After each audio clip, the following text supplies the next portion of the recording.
Sean todos muy bienvenidos a su canal, Teología y Temas Adventista, donde hacemos tópico basado en la palabra de Dios, especialmente temas correspondientes a nuestra vida espiritual y para el crecimiento tanto en la fe como intelectualmente. En el día de hoy no es prácticamente un tema, por así decirlo, que nosotros vamos a hacer. Lo que yo quiero en esta ocasión es hablar un poco sobre un libro que acaba de escribir el Papa Francisco, titulado El Evangelio del Domingo. Este libro no es una apología del domingo, no es una defensa católica del domingo. Lo que mayormente este libro presenta son una serie de liturgias que deberían de ser tomadas en cuenta a la hora de las misas, especialmente los domingos, cuando la Iglesia Católica hace las misas.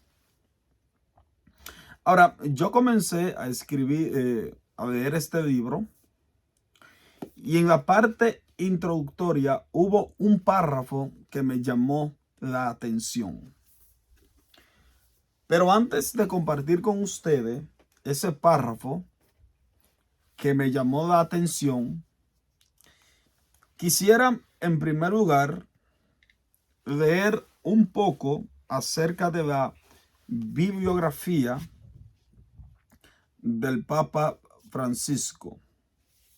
En el mismo libro aquí da una pequeña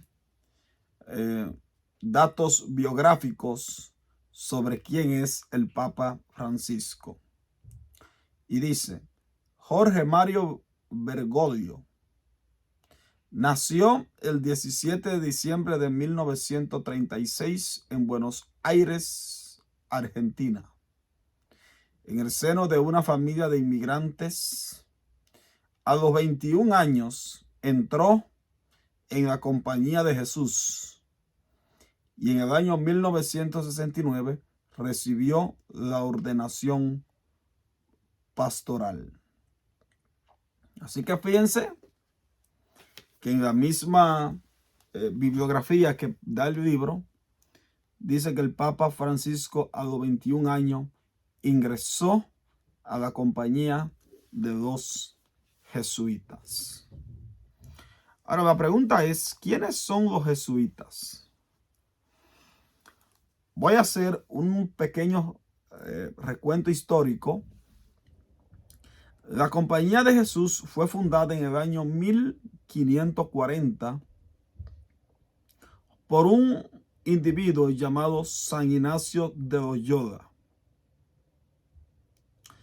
La misión principal de los jesuitas era desintegrar completamente la reforma protestante.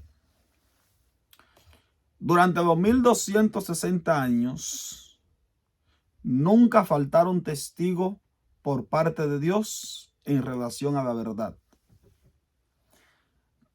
Pero uno de los contrincantes más fuertes que tuvo la Iglesia Católica fue Martín Lutero, que en el año 1517 escribe sus 95 tesis en protesta en contra de la Iglesia Católica y los abusos que estaban allí. Pero los protestantes de aquel tiempo interpretaron la profecía del cuerno pequeño, identificándola como el sistema papal.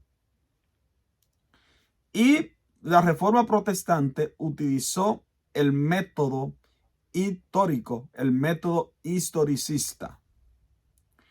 Y a través del método historicista y las características que se mostraban allí durante los 1260 días y los abusos que cometía la Iglesia principalmente con aquellos que no querían someterse a sus series de liturgias o lo que ellos querían imponer.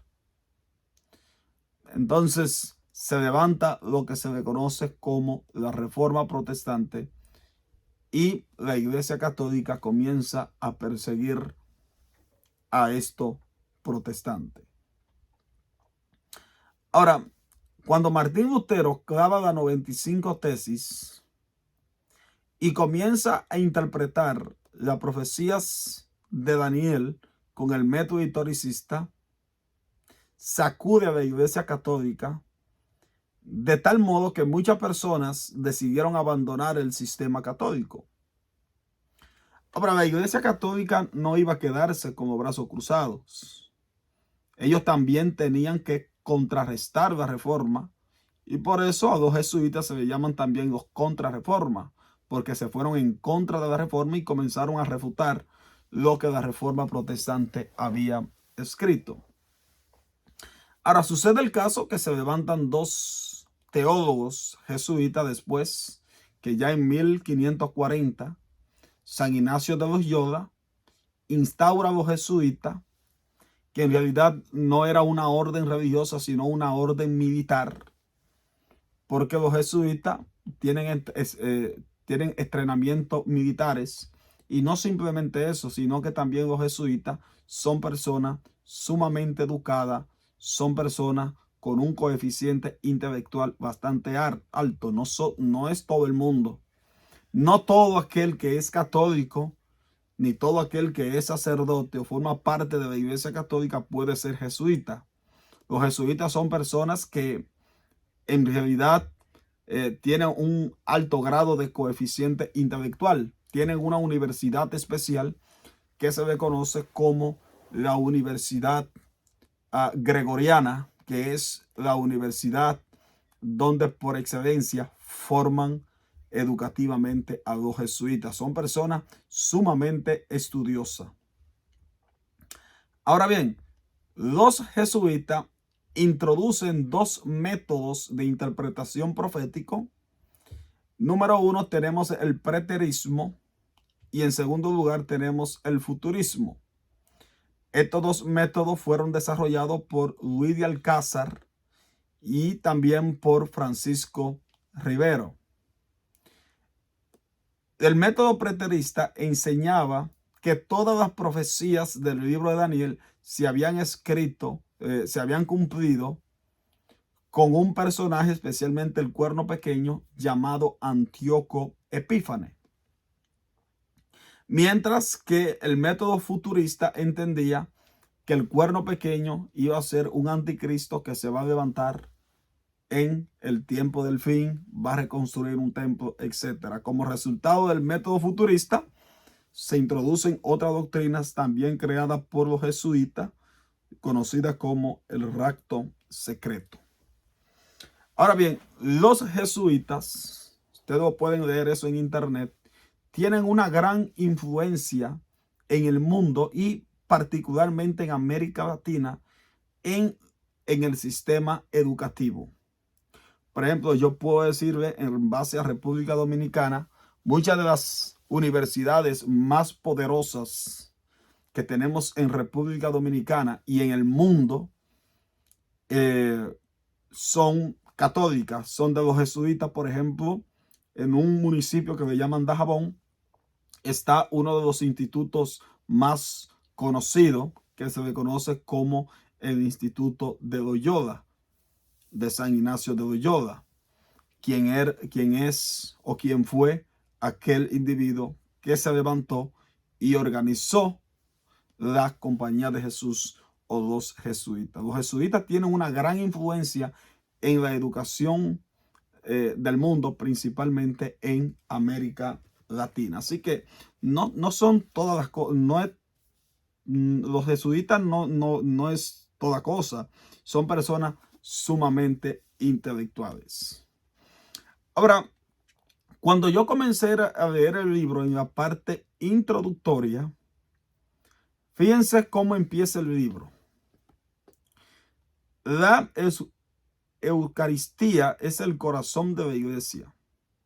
Es esencial que los cristianos entendamos plenamente el valor y el significado de la Santa Misa para poder vivir nuestra relación con Dios en su totalidad. Así que lo que él está diciendo es que entender la misa conlleva al creyente a poder vivir nuestra relación con Dios en su totalidad. Y ahora escuchen bien. Durante las persecuciones de Diocleciano, que se extendió desde el año 303 hasta el año 313, en el año 304, unos cristianos de África septentrional fueron sorprendidos y detenidos durante la celebración de una misa. Cuando el precónsul romano los interrogó, respondieron que la habían celebrado porque, escuchen bien, no podían vivir sin el domingo. Esto es, si no podemos celebrar la Eucaristía, no podemos vivir. Nuestra vida cristiana moriría. Así que fíjense que, dicho sea de paso, en este libro, yo hasta subrayé ese párrafo. Francisco le pone mucho énfasis a esa frase: no podían vivir sin el domingo. Ahora, muchas personas entenderán, bueno, eso no tiene nada de malo. Bueno, claro que sí. Número uno, los jesuitas son personas que saben, como están muy inmiscuidas en el área de la educación, saben cómo llegarle a través de la literatura a las personas que leen sus libros. Fíjense que él pone mucho énfasis donde él dice que cuando esos cristianos fueron capturados en los tiempos de Diocleciano y fueron interrogados por el precónsul romano, ellos respondieron que no podían vivir sin el domingo. No sé a ciencia cierta si ese comentario fue genuino, si en verdad esos cristianos dijeron eso. Pero el punto aquí que yo quiero enfatizar es que la Iglesia Católica y principalmente el Papa Francisco durante mucho tiempo han estado interesados en imponer el domingo a nivel mundial como día de adoración. Nosotros como adventistas entendemos que muy pronto va a venir una ley dominical. Una ley que, por así decirlo, va a sacudir al mundo. Una ley que marcará el comienzo de lo que se le conoce como la persecución en contra del pueblo de Dios. En Apocalipsis, el capítulo 12 y el versículo 17, Juan habló sobre un remanente que estaría de pie después del año 1798, y dice en Apocalipsis 12:17, entonces el dragón se llenó de ira contra la mujer y se fue a hacer guerra contra el resto de la descendencia de ella, los que guardan los mandamientos de Dios y tienen el testimonio de Jesucristo. Mi querido hermano, con esta declaración que hace el Papa Francisco, aunque no sé a ciencia cierta si aquellos cristianos dijeron eso, esa declaración tiene un mensaje muy fuerte. No podemos vivir sin el domingo. Qué interesante que el Papa Francisco esté creando una agenda y mayormente está trabajando con el mundo político y religioso en el famoso cambio climático, donde supuestamente hay una preocupación por el calentamiento global, todo ese panorama profético. Y sin embargo, el día que propone el Papa Francisco es el domingo como día de adoración, darle un descanso a la tierra, y ese descanso es instaurar el domingo como el día de la familia o como el día de adoración. Y aquí en su libro, él empieza a decir que no podemos vivir sin el domingo, tomando esa frase supuestamente de esos cristianos que vivían en el África septentrional. Ahora, lo que yo sí debo decir es lo siguiente. El cristiano sí puede vivir sin el domingo. Si esos cristianos dijeron eso, tal vez lo hicieron en base a su conocimiento. Pero el cristiano sí puede vivir sin el domingo. Dicho sea de paso, en la Biblia, en ninguna circunstancia ustedes van a encontrar que el domingo haya sido declarado como el día de adoración. La Biblia dice claramente que el sábado es el día de adoración. Por ejemplo, ustedes pueden leer eso en el libro de Génesis, antes de que Dios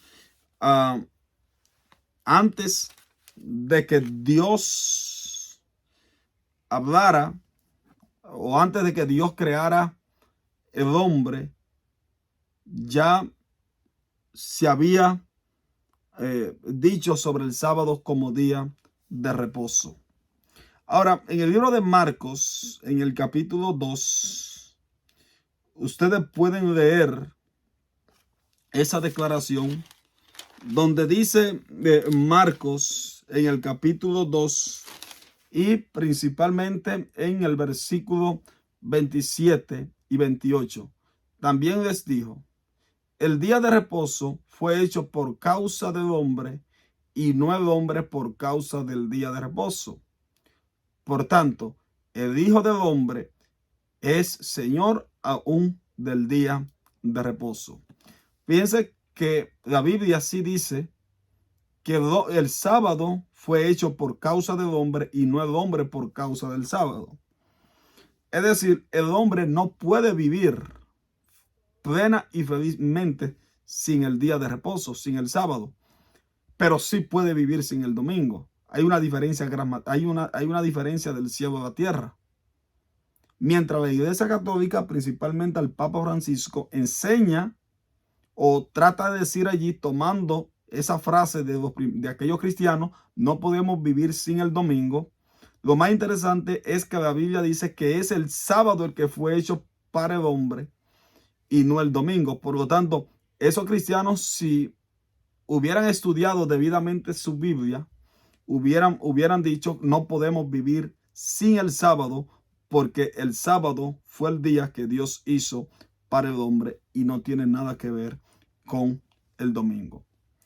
Lo que mayormente nosotros podemos entender de esta frase del Papa Francisco es que saca a reducir de que él tiene un interés en la instalación del domingo como día de reposo. Su agenda, ya que es un jesuita sumamente poderoso en el Vaticano y muy influyente, su agenda es con el propósito de imponer el domingo como día de la familia o como día de adoración. Entendamos esto, mis hermanos. Prontamente el tiempo del fin está a las puertas. Debemos de tener pendiente de que todo engaño, toda palabra que se nos presente, tiene que ser basada en la palabra de Dios y no en el criterio de ningún ser humano. No importa si esas personas son cristianos del siglo II, del siglo III, si sus enseñanzas están en contra de las Escrituras, deben de ser completamente desechadas. La Biblia no enseña que el hombre no puede vivir sin el domingo.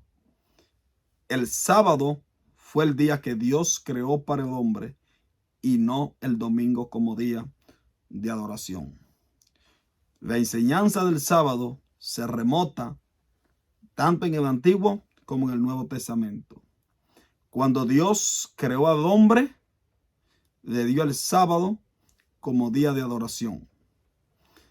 Todo el Antiguo Testamento observamos que el hombre viene guardando el sábado. En el Nuevo Testamento, Jesús aquí dice que el día de reposo fue hecho por causa del hombre y no el hombre por causa del día de reposo. El sábado es un día mundial. Es un día que debe de ser aceptado por todos aquellos que creen en Cristo Jesús, que reconocen que Cristo es su creador.